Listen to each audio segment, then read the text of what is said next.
বাংলাদেশের সেনাবাহিনী পলিটিক্সের মধ্যে নতুন করে একটি বয়ান জন্ম দিয়েছে। উনি বলেছেন ডিসেম্বরে নির্বাচন হতে হবে। বাংলাদেশের সেনাবাহিনীর এই কথা বলার এখতিয়ার নাই। সেনাবাহিনীর ক্যান্টনমেন্টেই থাকুক। আমরা দেখতে পাচ্ছি বিভিন্ন বাহিনীগুলোতে অসন্তোষ বিরাজ করছে। সেখানে আমরা দেখতে পাচ্ছি মেধার ভিত্তিতে পদোন্নতি না দিয়ে বিভিন্ন জায়গায় দলীয় এজেন্ডায় এখন এই পদ বেচা বিক্রি হয়েছে। আগামীতে ক্ষমতায় কে আসবে সেই ভিত্তিতে এখন এই লাইন আপ তাদেরকে ধরা হয়েছে। আমরা সেই ফোর্সেসের যারা প্রধান রয়েছে তাদেরকে বলবো মেরিটোক্রেসির ভিত্তিতে নিয়োগ মেধা চালু করুন। যদি না করেন তাহলে বাংলাদেশের যে জননিরাপত্তা, বাংলাদেশের যে গণরক্ষা সেটা ভেঙে পড়বে। মিলিটারিকে পলিটিক্স থেকে সেপারেশন করতে হবে এবং বাংলাদেশের যে আর্মড ফোর্সেস রয়েছে সেখানে তাদের একটি সংস্কার প্রক্রিয়ার মধ্যে দিয়ে যেতে হবে। গত 15 বছরে আমরা দেখেছি ক্যান্টনমেন্টের রোডগুলো অনেক প্রশস্ত চওড়া হয়েছে, উঁচু উঁচু দালান উঠেছে, বড় বড় বিল্ডিং উঠেছে, কিন্তু তাদের কাছে কোনো আমরা অস্ত্র দেখি নাই। তাদের প্যাডগুলো অনেক ভারী হয়েছে বসে বসে, তাদের আমরা মার্চ করতে দেখি নাই, বিভিন্ন মহড়াগুলো দেখি নাই। আমরা তাদেরকে আহ্বান জানাবো, জনগণের আপনারা সৈনিক, জনগণের পক্ষে আপনাদেরকে থাকতে হবে এবং জনগণের পক্ষে যদি লড়তে হয় আপনাদেরকে নতুন বিশ্ব মঞ্চে যে কলা কৌশলগুলো এসেছে নতুন নতুন সেই জায়গাগুলো রপ্ত করে আপনাদের সেই জায়গায় আপনারা প্রশিক্ষিত হন। রাজনীতিতে আপনারা কোনো মেডলিং করতে আসবেন না।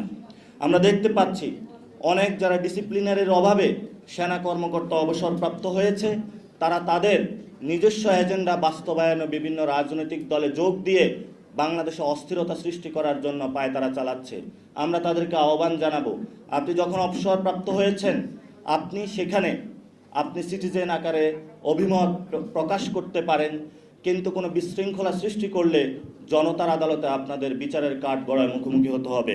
আর্মি, পুলিশ, বিজিবি, র্যাব যারা গণহত্যা অংশগ্রহণ করেছিল, বাহিনীর বিভিন্ন ব্যক্তিবর্গ, তাদেরকে আপনাদের যদি সেই বিচারালয় থাকে, আপনাদের যদি কোড অফ কন্ডাক্ট থাকে নিজস্ব বাহিনী, সেখানে বিচারের আপনারা মুখোমুখি করেন। আর যদি আপনারা না করতে পারেন আপনারা তাদেরকে সিভিল কোর্টে সোপর্দ করুন।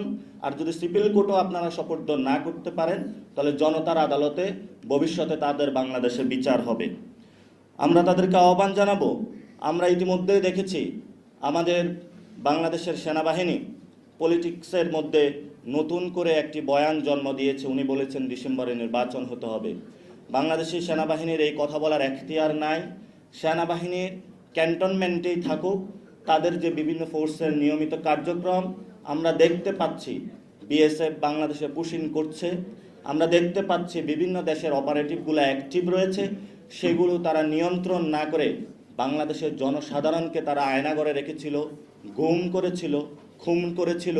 সেগুলো বিচার প্রক্রিয়ায় না গিয়ে যখন আমরা একটি সংস্কার প্রক্রিয়ার মধ্য দিয়ে একটি নতুন বাংলাদেশ বিনির্মাণের পথযাত্রা শুরু করেছিলাম, সেটা বাধাগ্রস্ত সৃষ্টি করার জন্য বিভিন্ন বক্তব্য দিয়ে যাচ্ছে। সেজন্য আমরা তাদেরকে আহ্বান জানাবো যে মিলিটারিকে পলিটিক্স থেকে সেপারেশন করতে হবে এবং বাংলাদেশের যে আর্মড ফোর্সেস রয়েছে সেখানে তাদের একটি সংস্কার প্রক্রিয়ার মধ্যে দিয়ে যেতে হবে। গত 15 বছরে আমরা দেখেছি ক্যান্টনমেন্টের রোডগুলো অনেক প্রশস্ত চওড়া হয়েছে, উঁচু উঁচু দালান উঠেছে, বড় বড় বিল্ডিং উঠেছে, কিন্তু তাদের কাছে কোনো আমরা অস্ত্র দেখি নাই।